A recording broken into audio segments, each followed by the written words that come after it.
Hi Camille, this is Sister Finch. I was just looking at the color comp that you submitted. I noticed that you, in your comments, you said you're worried about some of the colors. I'm going to give you some feedback about that, but I'm also going to give you some feedback kind of about design in general. I do think that you have some really good things going on here. I really like that you've got your flower shape as the main focal point. It's almost in the golden section. It could probably be moved over just a little bit. And I like the shapes that you have of these branches and some of the leaves. And I think one thing that's really throwing it off is the background right now. The background, the saturation, especially of the background, and the value, I think are kind of what you're seeing. The background is competing with the positive shapes. And so you need to figure out a way to subordinate that. And I hope that I give you some ideas for that, but I would definitely go with a lighter value background. And then you could go darker depending.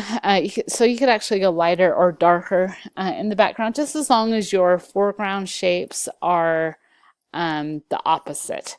Because if you squint down, you'll see that a lot of your values are very similar. And so you want to give your focal points some contrast from the rest of the design so that we know where to look in your design. We're automatically going to look at the highest contrast area in your design. So you really want to have your flower have a lot of contrast in it, make it interesting detail work. Value contrast is the biggest thing. Color saturation is going to help to distinguish it from the rest of the design as well. One of your classmates, I think Cody, is also doing a floral design, and I left this feedback for him in the discussion board, but I want you to consider this too, especially when you're designing floral. Try to give it some dimensionality. Right now, it looks like you kind of painted over this background. I can kind of see some of the shapes creeping through. But I want you to think, and you have a little bit of variety in kind of some of the petals here, but I want you to push that even further. I'd like to think about scrapbooking, for example, how they layer paper in different ways. It's the same idea. We can do the same thing with shape. And so I want you to consider some of these shapes in here. This is a rose, for example. Look at how they layered and they made some added detail work through layering.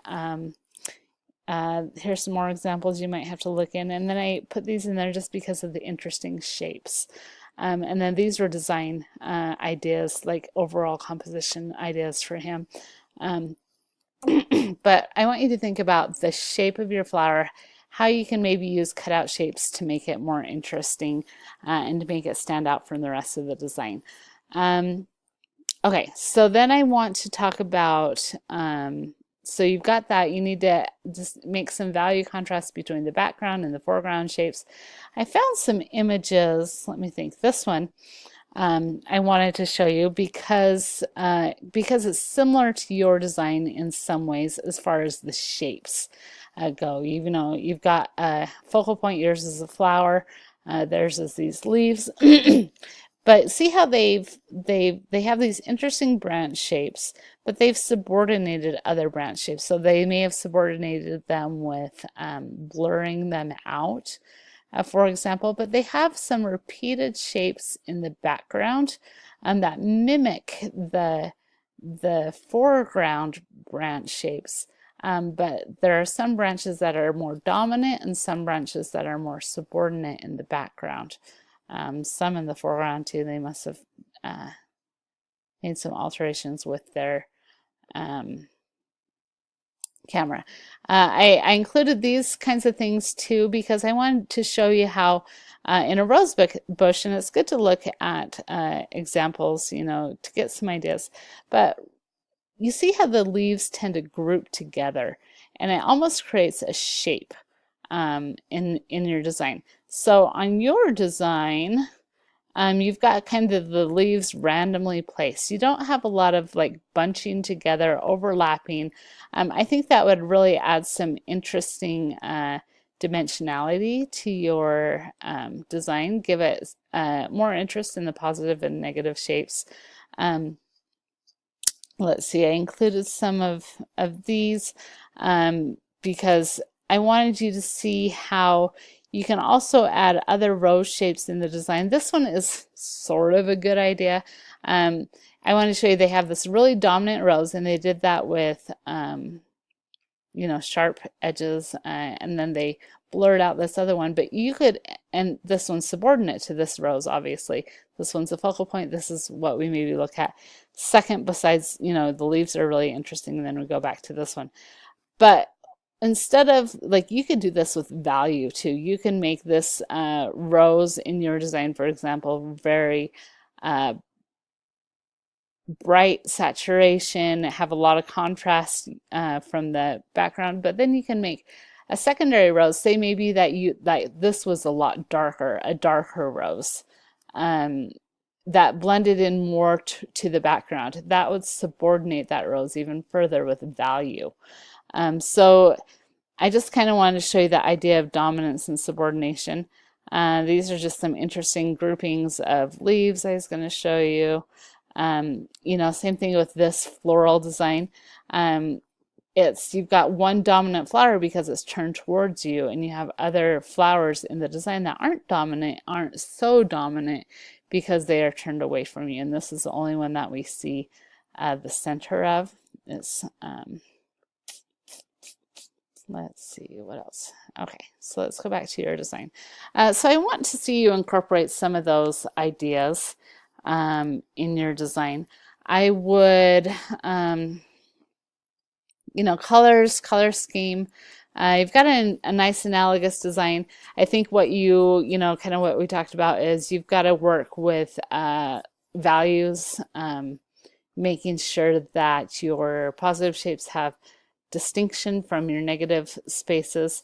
It would be interesting, I think, to, instead of having these line shapes how they are, have a more organic feel to the design. I think for this design would be nice because you want the emphasis to be on the rose, on the branches, on the positive shapes, and not be sucked in, I guess, drawn in so much to the background. You want to subordinate that background quite a bit. Make your focal point interesting, maybe group some of these shapes, and then work, you know, really kind of experiment with your values and your color saturation. You might even want to do like a small little, you know, even if you use a computer program to experiment with some colors or colored pencils. You know, if you're, you know, I can tell that you're struggling a little bit with mixing paint. You know, some of these colors are a little bit muddy. And so if you want to try to work out some of those colors with a different media, that's fine. And just make sure that when you submit your final that you're submitting it with acrylic paint. And then the last thing I want you to look at really quick is this is the rubric that I'm going to be using to grade your assignment. So you might want to look at that. Make sure that you are applying these concepts. Colors are clean, not muddy. You know, these leaves are important in the design, and they are kind of a muddy, neutral down color. Effective use of color saturation. You've got nice saturation at your focal point. You know, focus on keeping that saturation, get established more value contrast, and then subordinate the at least the background and a little bit on the branches. You don't want to have them more important than the flower, obviously. Let's see if there's anything else. Your cropping looks good. Small, medium, large, negative shapes. You're doing well. I think, you know, the grouping of the leaves will help with that, and that will help with your overlapping a little bit. High contrast in your design. That's kind of what we were talking about with your values. And then craftsmanship. I really encourage you to use some cutout shapes. It's okay to not use cutout shapes. It will add, I think, to your floral especially.